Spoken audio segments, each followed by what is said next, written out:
அல்லாஹு அக்பர், அல்லாஹு அக்பர். கண்ணியத்திற்கும் மரியாதைக்கும் உரிய பெரியோர்களே, அருமை தாய்மார்களே, சகோதர சகோதரிகளே, ரமலானுடைய ஆரம்பத்திலேயே நாம் அந்த முடிவுக்கு நாம் வர வேண்டும்.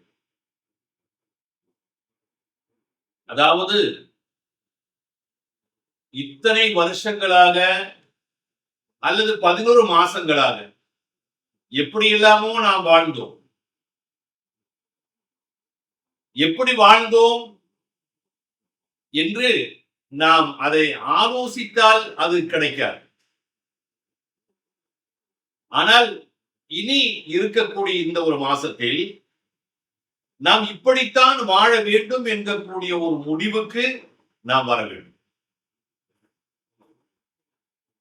என்ன காரணம் என்று சொன்னால், இதுவரைக்கும் நாம் தொழுகையாளியாக இருந்தால் நமக்கு எப்போ நேரம் கிடைக்கிறதோ அப்ப தொழுது. நமக்கு எப்ப நேரம் கிடைக்குதோ, காலையில ஃபஜ்ர் தொழுகிய லொஹரோடு சேர்த்து தொழுவது, லொஹர் அசரோடு சேர்த்து தொழுவது, அசரை மகரிபோடு சேர்த்து தொழுவது, நமக்கு எப்பொழுது நேரம் கிடைக்குதோ அப்படியெல்லாம் தொழுது கொண்டிருந்தோம். ஆனால் இந்த ரமலான் மாதத்தில் நீங்கள் ஒரு முடிவு செய்ய வேண்டும், ஒரு தீர்மானம் எடுக்க வேண்டும். இன்ஷா அல்லாஹ் இந்த ரமலான் மாதம் முழுவதும் இமாம் ஜமாஅத்தோடு நான் தொழுவேன். இமாம் ஜமாஅத்தை விட்டுவிட மாட்டேன்.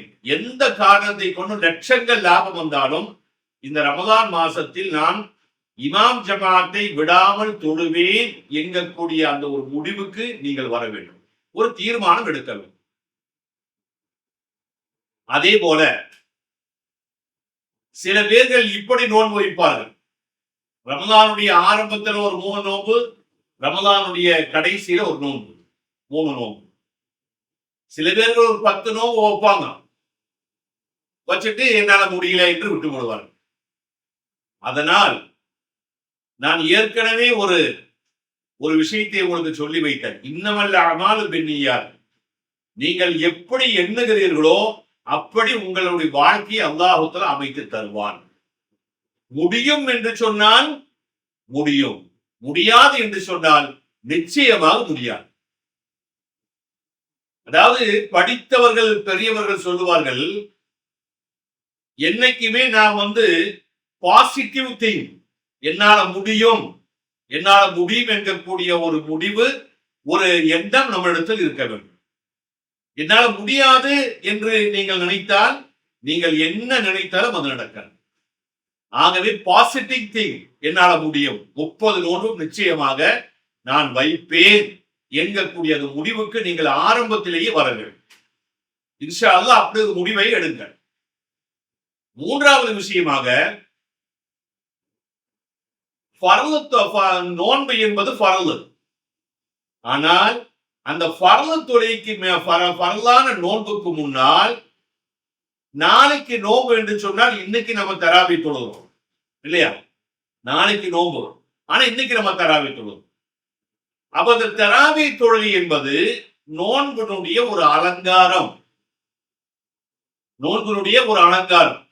அதனால் தராவி தொழுகையை இன்ஷா அல்லாஹ் நான் 30 நாளும் விடாமல் தொழுவேன் என்று சொல்லக்கூடிய ஒரு முடிவுக்கு நீங்கள் வர வேண்டும். நாலாவது விஷயம், இத்தனை மாசமா நேரத்துக்கு நேரம் தொழுகிறதே இல்லை. ஆனா இந்த மாசத்தில், ரமலான் மாசத்தில் நான் இன்ஷா அல்லாஹ் 5 நேரம் தொழுகையோடு சேர்த்து தஹஜ்ஜுத்தும் நான் தொழுகிறேன் என்கக்கூடிய ஒரு முடிவுக்கு வாருங்கள்.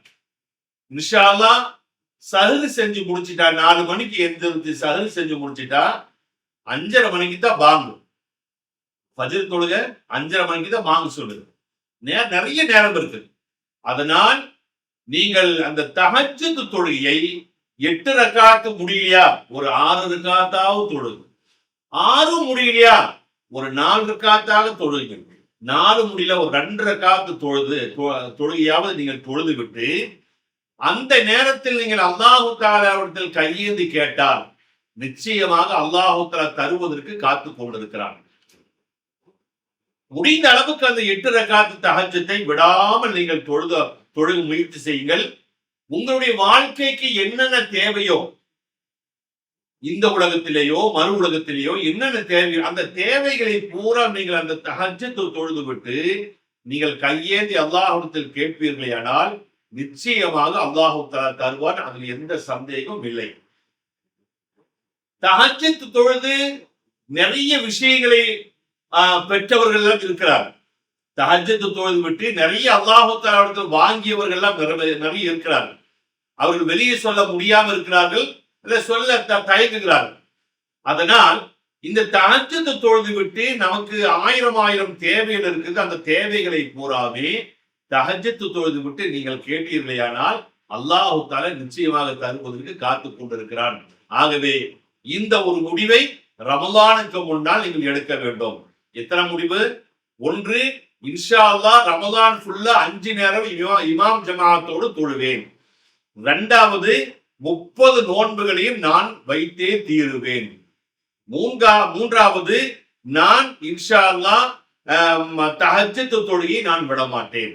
தஹஜ்ஜத் தொழுகை எந்த காரணத்தை கொண்டும் நான் விடமாட்டேன் என்கக்கூடிய அந்த முடிவுகளை நீங்கள் எடுத்தீர்களானால் அல்லாஹ் தஆலா அதற்குண்டான உடல் ஆரோக்கியத்தை நிச்சயமாக தருவான்.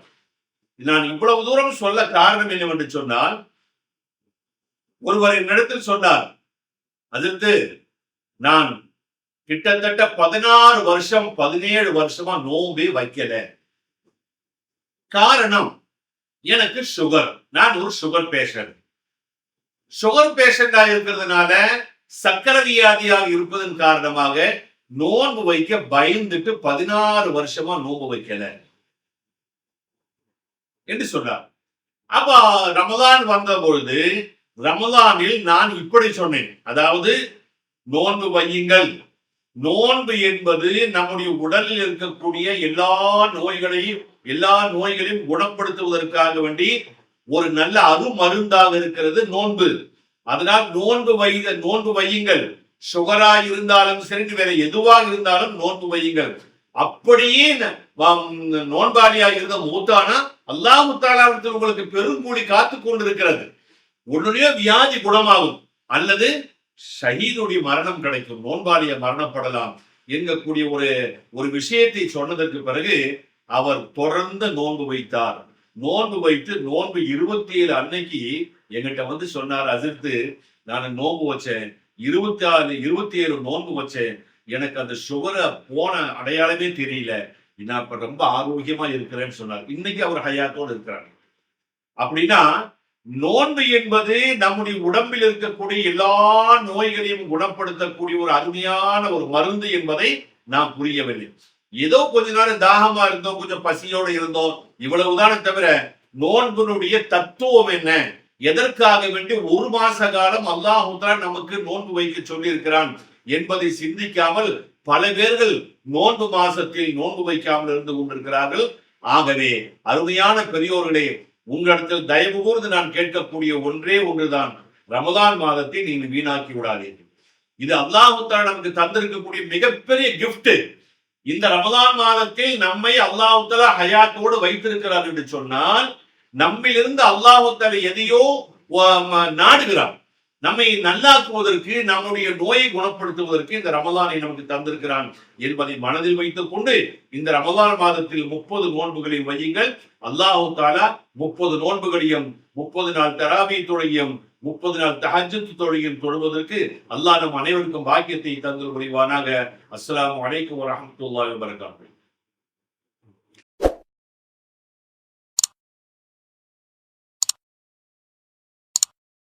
Allah